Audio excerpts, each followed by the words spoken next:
다음은 국민의당 김경진 의원 신문해 주십시오. 예. 그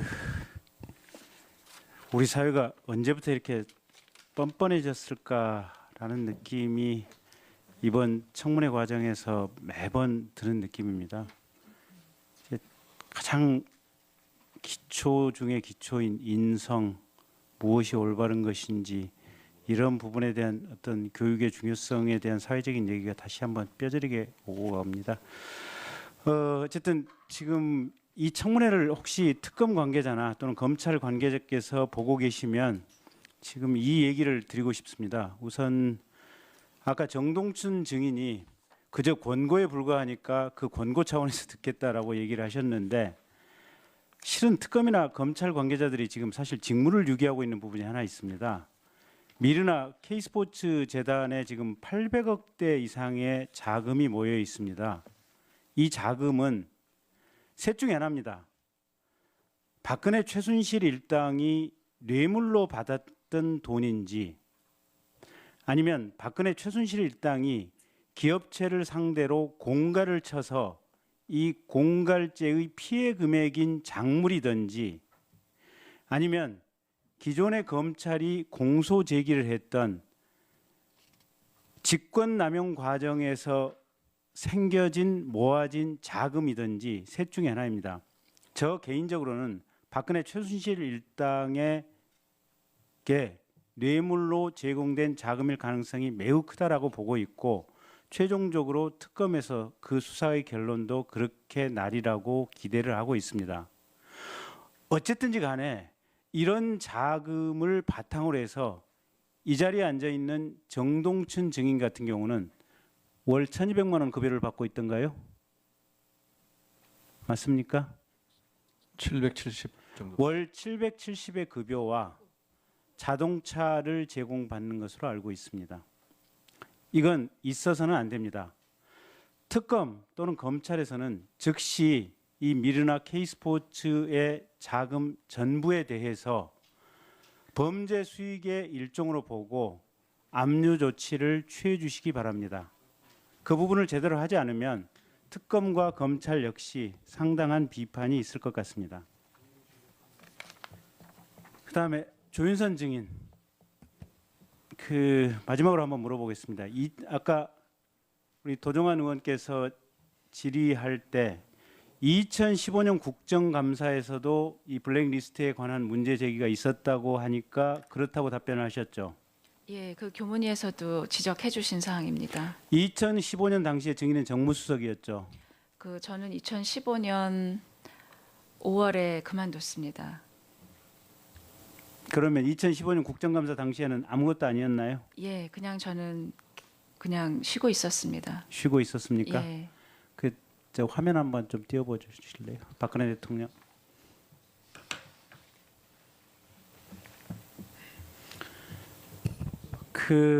아까 이제 어느 네티즌께서 저에게 카카오톡으로 보내주신 사진입니다. 저게 뭐냐면 박근혜 대통령이 후보 시절에 이제 조윤선 이제 증인께서 박근혜 대통령의 장점을 모 종편 프로그램에 나가서 이렇게 쭉 설명을 한 내용입니다. 다시 한번 앞으로 첫 화면으로 한번 가볼까요? 박근혜 대통령 애국심으로 가득 차 가까이에서 본 박근혜 대통령. 다음 페이지로 한번 가보시죠. 박근혜 한결같고 공명정대한 인물이다. 다음 페이지 한번 가보시죠. 박근혜 소탈한 모습 보여주고 싶을 정도. 다음 페이지 한번 가보시죠.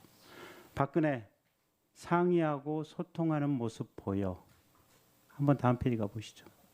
박근혜 대통령께 배운 건 원칙과 진심이다. 다음 페이지 한번 가보시죠. 믿음, 창의력, 끈기가 박과 나의 공통점이다.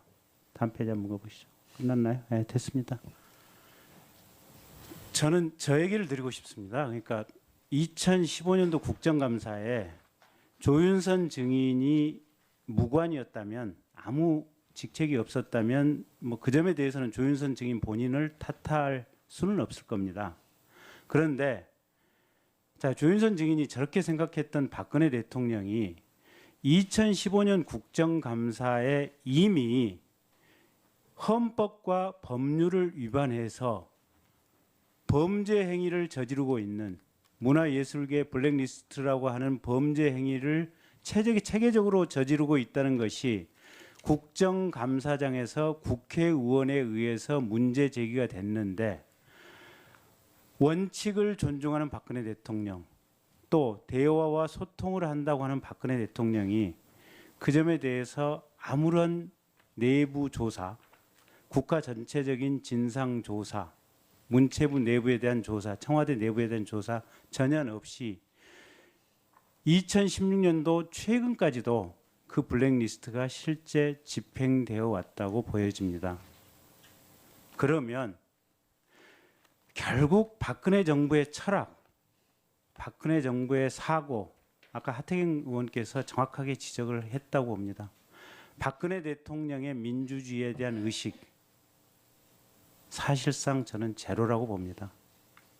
그런데 그런 박근혜 대통령을 저런 수사로서 당선시키는데 일조를 했던 우리 조윤선 증인, 또 문체부 장관이 돼서도 그와 같은 국회의 꾸준한 문제 제기에 대해서도 제대로 파악도 하지 못하고, 심지어는 본인이 정무수석으로 재직하고 있을 당시에 밑에 있던 부하 비서관 2명이 곧 영장이 청구되는 것으로 알고 있습니다.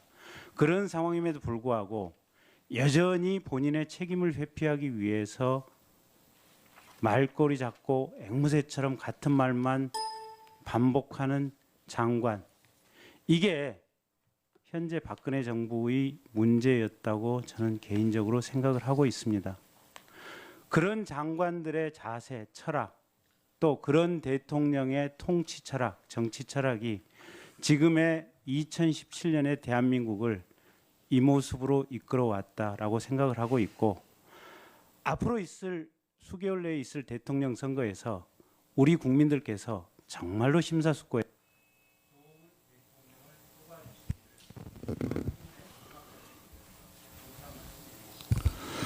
예, 존경하는 김경진 의원님, 예, 좋은 말씀 마무리 감사합니다. 다음은